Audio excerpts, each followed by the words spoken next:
Hey guys, it's Danielle here at the Eaton Homestead. I have some pretty exciting news. So the bees are coming tomorrow. I'm so pumped. I'm so pumped to show you Nate doing that because I am not going to do it.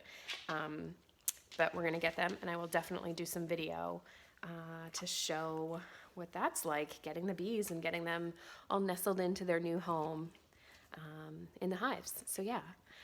In other news, these very bad dogs, this one especially, this Luna Louise, was bad this week. She was mad that the kids went outside to play and didn't take her with them because she has taken to running away. My in-laws live right next door, and her grandmother and her uncle are there, so she likes to go and visit without permission.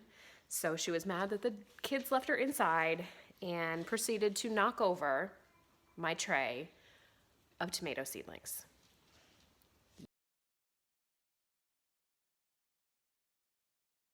Yeah. So, good news is I think I saved most of them. The bad news is that they were all a jumble. So now I don't know which ones are which. I have this one tray of the ones that I was sure that I could identify because they were still stuck in their little cells and they had a tag on them.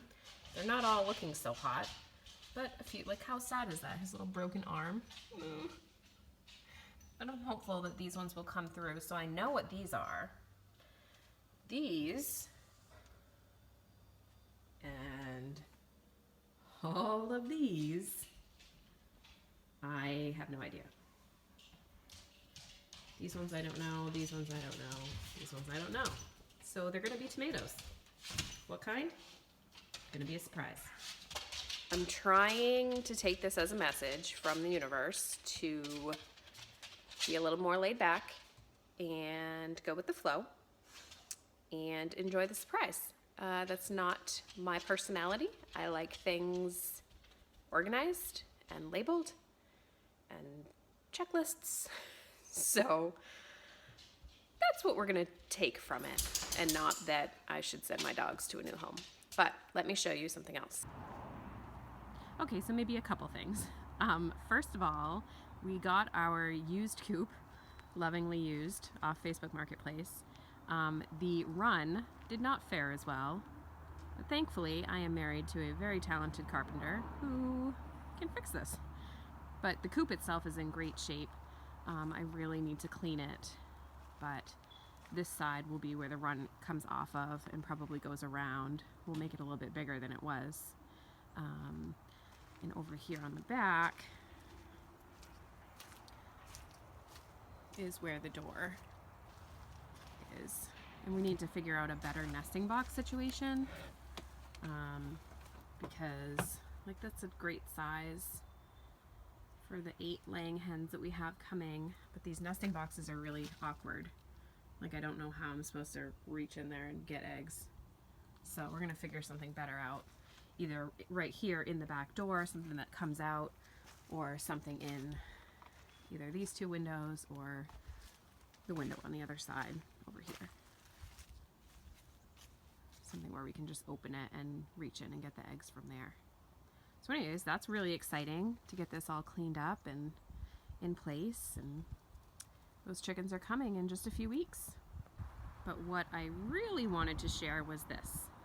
So I think this is pretty darn good for some free material.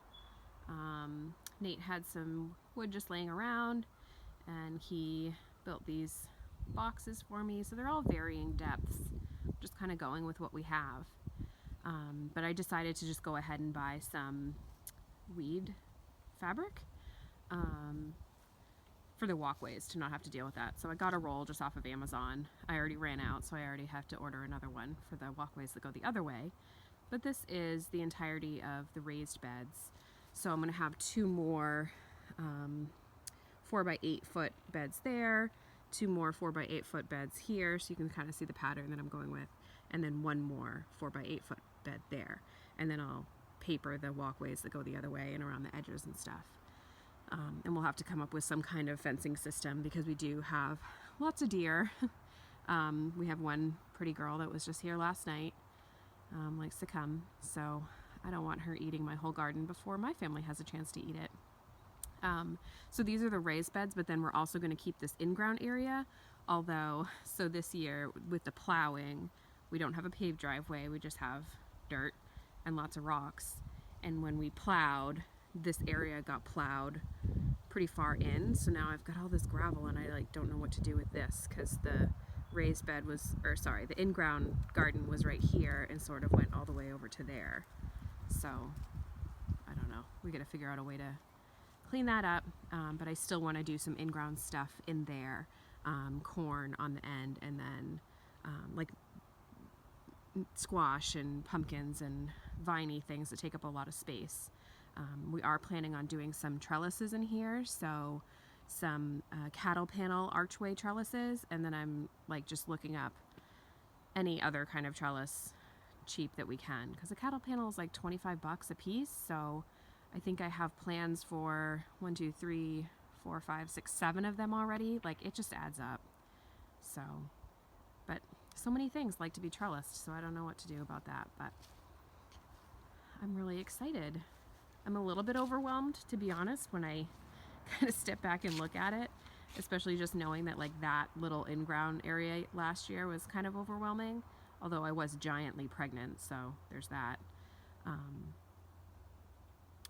But yeah, I step back and I sort of look at all these beds and all this space, and I'll be growing a lot, but I'm excited. I'm excited to try.